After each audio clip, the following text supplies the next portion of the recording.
Hello student, चलिए आज हम लोग देखेंगे ज्योमेट्री के 5 मोस्ट इम्पॉर्टेंट क्वेश्चंस।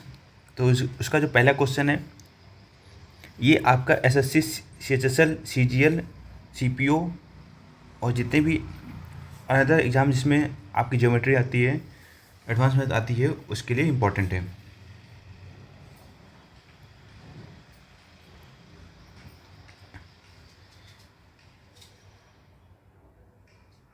तो जो क्वेश्चन कह रहा है कि दो संकेंद्रित वृत्तों की त्रिज्याएं क्रम 12 सेंटीमीटर और 13 सेंटीमीटर है, ठीक है। तो आपके दो संकेंद्रित वृत्त हैं,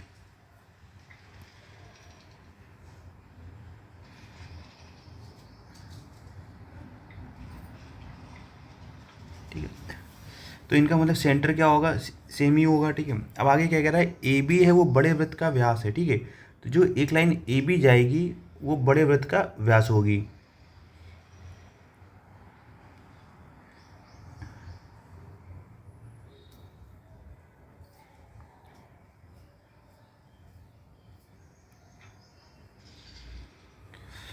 अब कह रहा है कि बी डी एक छोटे वृत्त की स्पर्श रेखा है। तो बी डी है एक स्पर्श रेखा है,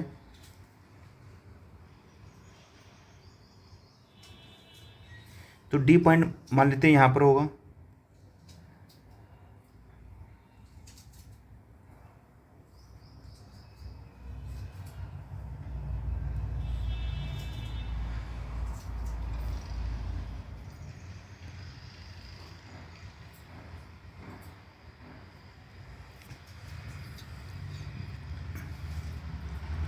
अब कह रहा है ये डी पर स्पर्श करती है, तो ए डी की लंबाई निकाल ली हमने, ठीक है।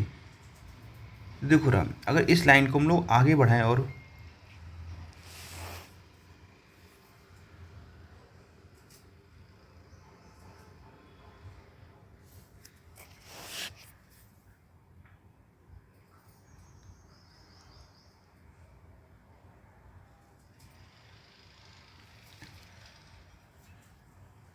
ये ए बी डी इसको कुछ मान लेते हैं हम लोग, पॉइंट सी मान लेते हैं, ठीक है। इसको, ये तो पॉइंट आपका सेंटर ओ ही है, ठीक है। अब समझो रहा, यहाँ पर क्या नियम होगा।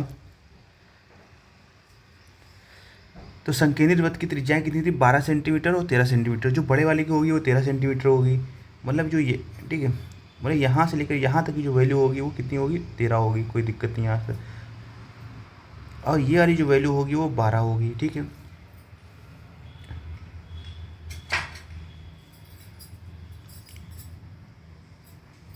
तो ये वाली वैल्यू भी कितनी होगी, 13 होगी, ओ बी वाली डिस्टेंस, ठीक है। तो समझो रहा, तो ये 12 हो गई, ये 13 होगी। आपको पता है ये जो सेंटर से स्पर्श रेखा पे, केंद्र से स्पर्श रेखा पे जो एंगल बनता है वो 90 डिग्री बनता है।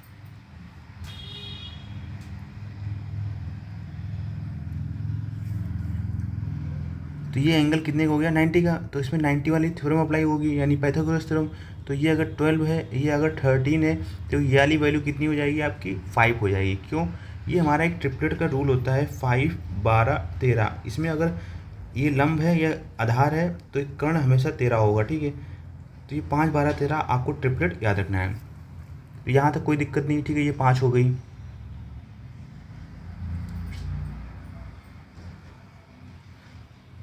अब देखो ना, ये क्या है, इस सेमी सर्कल पे बना हुआ एंगल है। तो इस सेमी सर्कल पे बना हुआ एंगल कितने का होता है, हमेशा 90 डिग्री का होता है। ये चीज़ आपको याद रखनी है। तो अर्धवृत्त पे बना हुआ कोण हमेशा कितने का होता है, 90 डिग्री का होता है। तो 90 डिग्री का है, तो इसमें भी वही थ्योरम अप्लाई होगी, सेम थ्योरम।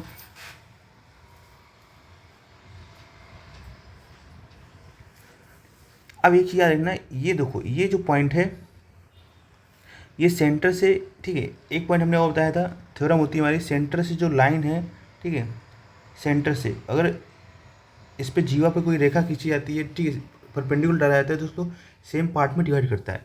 तो मतलब क्या होगा, यहाँ पर ये देखो रहा है, ये इसका और इसका मिड पॉइंट होगा, ठीक है। तो ये वाला पॉइंट होगा, इसका मिड पॉइंट होगा, क्योंकि 13, 13, ठीक है। तो इसका मतलब ये होगा मिड पॉइंट थ्योरम से, ये 12 है तो ये 24 हो जाएगी। अब बात करेंगे हम लोग केवल इस ट्रायंगल की।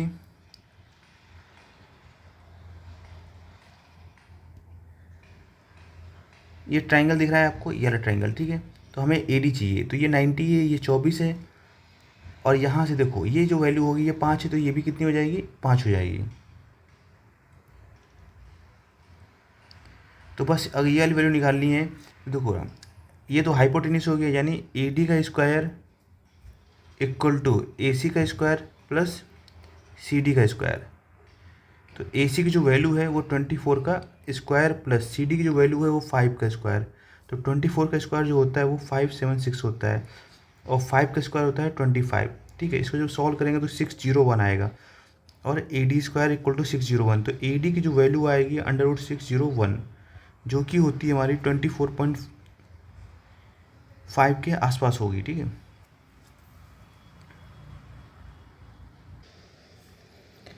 चलिए देखते हैं क्वेश्चन नंबर सेकंड देखते हैं। तो क्वेश्चन नंबर सेकंड में देखो क्या है,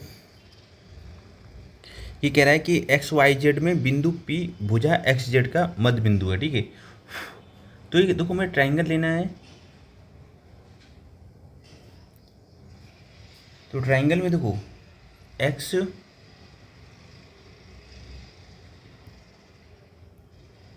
वाई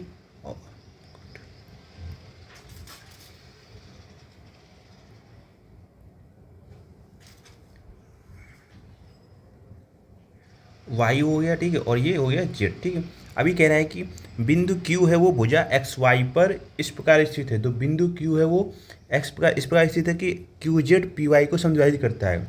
तो एक लाइन यहाँ पर है, पी है भुजा एक्स जेड का मध्य बिंदु है। तो ये पी है भुजा एक्स जेड का क्या है, मध्य बिंदु है। तो मतलब ये है, ये और ये वैल्यू क्या होंगी, सेम होगी।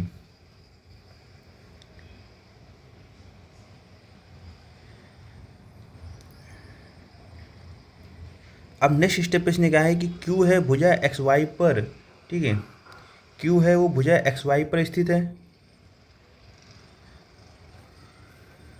यहाँ पर कहीं पर एक पॉइंट है क्यू, इस प्रकार स्थित है कि क्यू जेड, ठीक है, क्यू जेड है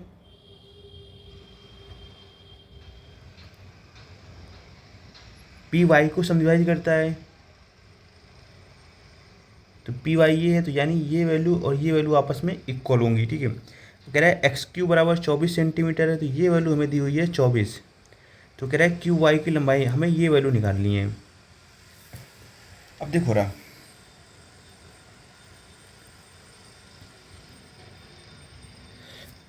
अगर ये देखो, अगर ये क्या है, मध्य बिंदु है, तो इसका मतलब रेशियो क्या होगा, 1:1 होगा। ये चीज़ आ रही है आपको, अगर ये 1:1 होगा,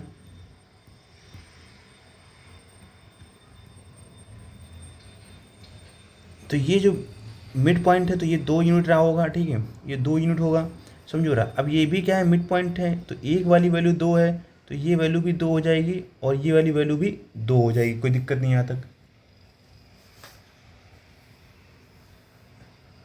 ठीक है, मिड पॉइंट थ्योरम में एक्चुअल में क्या होता है, इसे 2:1 है, तो ये वाली वैल्यू यहाँ 2 होगी, और ये वाली वैल्यू यहाँ 1 होगी। ठीक है, तो ये 2 है तो यहाँ पर 2 आ गया, ये 2 है तो यहाँ पर 2 आ जाएगा। ठीक है, अब ये 2 इधर आ जाएगा, समझे, और ये 1 यूनिट था यहाँ पर था, तो ये 1 यूनिट इधर पहुँच जाएगा। तो बस दो वाली वैल्यू कितनी दी हुई है, 24 यूनिट, तो एक वाली वैल्यू कितनी हो जाएगी, 12। बस हमें ये क्यू वाई 1 यूनिट निकालना था।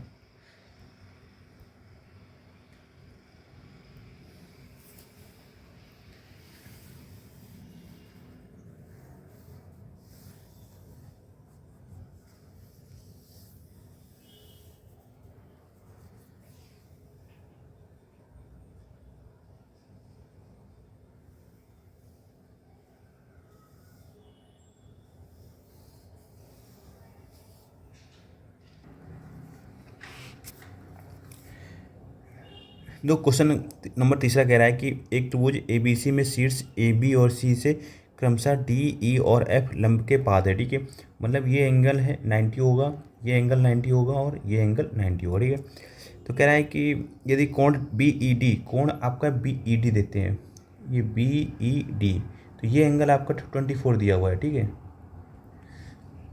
तो और B F D, B B F E, B F E यानी ये एंगल आपको दिया हुआ है 110।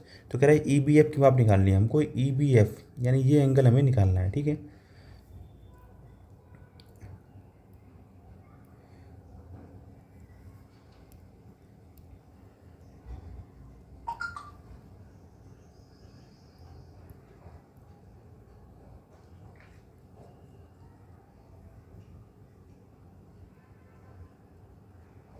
देखो ये एंगल, देखो ये पता है एंगल कितना था, 24 था, तो ये एंगल भी 24 हो जाएगा क्योंकि ये आपका एक परिकेंद्र का काम करेगा, ठीक है। तो ये एंगल 24 हो गया।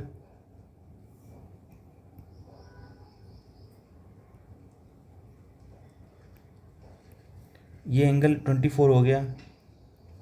और ये एंगल आपको पता ही है कि बी एफ ई 110 है, बी एफ ई ये 110 है, ठीक है। तो इस पूरे ट्रायंगल पे देखो जाएंगे, इस वाले पूरे ट्रायंगल पे, इसको मैं अगर हाईलाइट कर देता हूँ, तो इस पूरे ट्रायंगल पे अगर जाते हैं तो ये तो 24 हो गया, ये 110 हो गया, तो 110 24 134, और ये बचेगा जो एंगल आपका 134 से 40 यानी 46 डिग्री, ये हमारा आंसर हो जाएगा। ऑप्शन नंबर आपका डी करेक्ट हो जाएगा।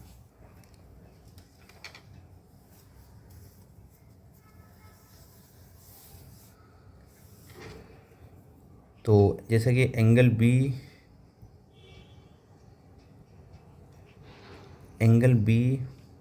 एफ ई ये दिया हुआ है 110, ठीक है। और angle F E P equal होगा एंगल बी ई डी के, जो कि है 25 डिग्री। जो ऊंचाई से बनने वाले त्रिभुज होते हैं, ठीक है, ऊंचाई से बनने वाले त्रिभुज, तो उसका जो केंद्र होता है वो परिकेंद्र के बराबर होता है। जो ये एंगल बाइसेक्टर का काम करेगा। तो ये 24 है, तो ये भी 24, यानी ये 24 तो ये भी 24, ठीक है। सॉरी 24 है। तो बस अब हम लोग बात करेंगे ट्रायंगल बी एफ ई में। तो in triangle B F E angle B F E plus angle ये वाला angle F B E plus ये वाला एंगल एफ ई बी,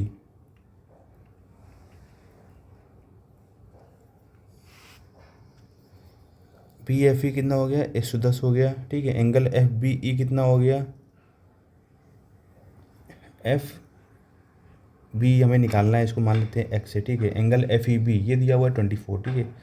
तो बस 180 में क्या करेंगे, जोड़ के घटा देंगे, तो 180 माइनस 110 और 24 कितना हो गया 134, तो 34 से 40 144, ठीक है। सॉरी कहाँ गया यार, 46 होगा यार, ठीक है, 46 डिग्री आंसर हो जाएगा। देखो अगला जो क्वेश्चन कह रहा है कि एक समकोण त्रिभुज की दो लंबवत भुजाओं के बीच अंतर 17 है, ठीक है।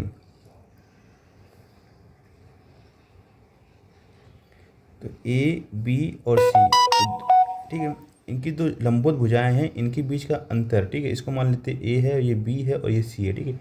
तो ए माइनस बी की जो वैल्यू दी हुई है वो 17 है, ठीक है। और इसका जो क्षेत्रफल है वो 84 है। तो क्षेत्रफल होता है वो हाफ बी इंटू ए, ठीक है, हाफ बेस इंटू हाइट, वो 84 दिया हुआ है। तो अगर इसको सॉल्व करेंगे तो ए बी बराबर हो जाएगा 168, 2 चौको 8, 2 अट्ठे 16, ठीक है। तो हमें ए बी के ऐसे फैक्टर करने हैं कि ये 17 बन जाए, ठीक है। तो 168 देखो फैक्टर करते हैं, 2 अट्ठे 16, 2 चौको 8, इसको सॉल्व करेंगे तो 42, इसको सॉल्व करेंगे तो 21 आ जाएगा, इसको करेंगे 3 सत्ते 21 और ये 7 एकदम 7, ठीक है। अभी हम लोग को ऐसे पैर बनाने हैं कि घटाने पे 17 आ जाए। तो 7 का 21, 2 दूनी 4 दूनी 8, 17 में 21 में 8 जाएगा तो 17 तो आने वाला नहीं है, ठीक है। तो और कुछ लेते हैं, 3 दूनी 6, दूनी 12, दूनी 24, तो 24 गुणे 7 168 होगा, और 24 माइनस 7 17 मिल जाएगा। तो इसका मतलब होगा ये जो वैल्यू हो गई ए की हो गई और ये वैल्यू हो गई बी की, ठीक है। तो ये हो गया अपना ए, ठीक है, ए हो गया 24, बी हो गया 7। तो अपने को पता है यार ट्रिपलेट होता है 7 24 25, ठीक है। तो 7 24 25, इसका मतलब ये अगर ये 7 है 24 दिया हुआ है तो जो हाइपोटेनियस होगा वो 25 होगा, सी की वैल्यू, ठीक है। ये ट्रिपलेट है, इसको याद कर लेना, ठीक है। मतलब ये होता है परपेंडिकुलर, ये होगा बेस, तो ये होगा आपका हाइपोटेनियस। इसमें क्या हुआ, ये इंटरचेंज हो सकते हैं, ठीक है। ये बेस बन सकता है, ये परपेंडिकुलर बन सकता है। तो ये हाइपोटेनस 25 हो जाएगा। अब हमसे पूछा क्या गया है, त्रिभुज का परिमाप पूछा गया है। तो त्रिभुज का जो परिमाप होता है P इक्वल टू ये होता है A प्लस बी प्लस सी, तीनों साइडों का जोड़। तो तीनों साइड क्या है, पहली साइड 7, दूसरी 24 है, तीसरी कितनी है 25 है, ठीक है। तो 25 7 32 4 36 20 56, बस यही हमारा आंसर हो जाएगा। तो देखते हैं ना, क्वेश्चन नंबर 5वां देखते हैं। ठीक है, क्वेश्चन नंबर 5 कह रहा है in triangle A B C A D perpendicular B C. तो कोई ट्राइंगल ले लेते हैं हम लोग।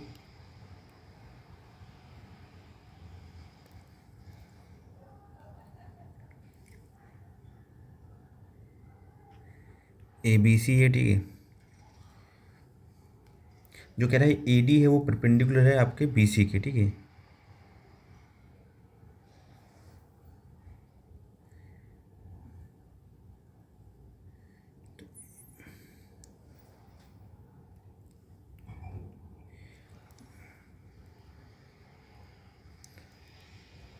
ये परपेंडिकुलर है तो 90 को हो जाएगा, ठीक है। तो ये बगल वाला भी 90 को हो जाएगा क्योंकि स्ट्रेट लाइन है।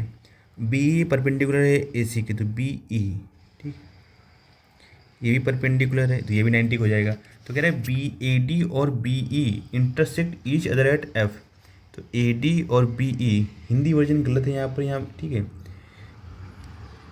तो ये पॉइंट है जो इंटरसेक्ट कर रहे हैं वो एफ पे कर रहे हैं, तो बी एफ इक्वल टू ए सी। तो ये वाली वैल्यू है ये ए सी के बराबर है, ठीक है। इस वाली वैल्यू के पूरे ए सी के बराबर है। तो कह रहा है कि then measure of angle A B C, आपको इस एंगल की वैल्यू निकालनी है।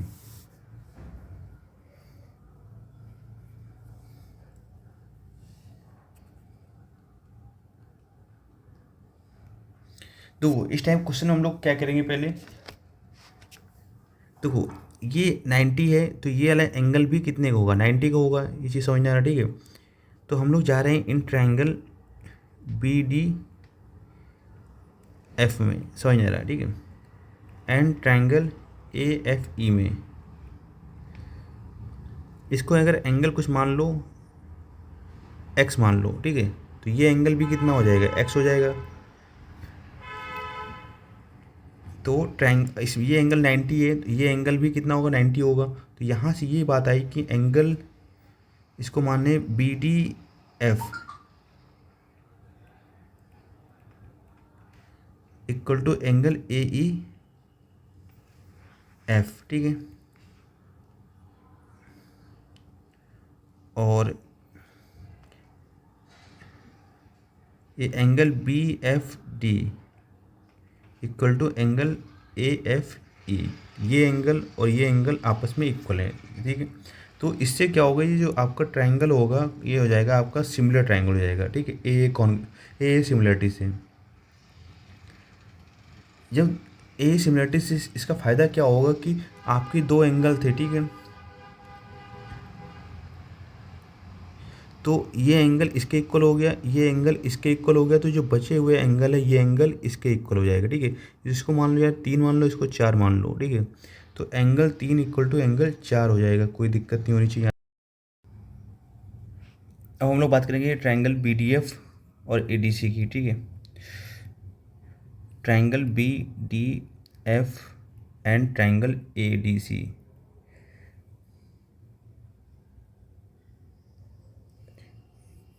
ये वाला ट्रायंगल है और आपका एक ये वाला ट्रायंगल है, ठीक है।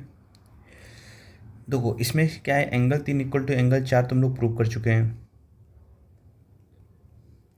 और हमें एक क्वेश्चन में ये वन दिया हुआ है कि बी एफ इक्वल टू क्या है, ए सी के बराबर है। तो ये एंगल हो गया, ये साइड हो गया, तो ये एंगल भी क्या हो जाए, इक्वल मिल जाए, ठीक है। तो ये angle A F D equal to होगा एंगल ए सी डी के।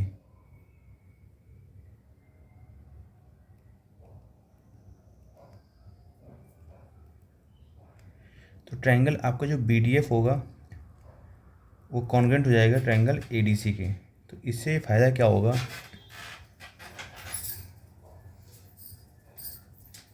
जो बी डी होगी वो ए डी की लंबाई के बराबर हो जाएगी। तो बी डी इक्वल टू क्या हो गया, ए डी, ठीक है। तो बी डी और ए डी के इक्वल होने का मतलब क्या है, ये बी डी है, ये ए डी है, ये आपस में इक्वल हो गई, तो इसके आमने सामने के एंगल भी क्या हो जाएंगे, इक्वल हो जाएंगे। आपको ट्रायंगल रूल पढ़ा है, ठीक है। तो इसका मतलब ये हुआ कि ये एंगल और ये एंगल आपस में इक्वल है, तो वाई प्लस वाई कितना हो गया, 2y।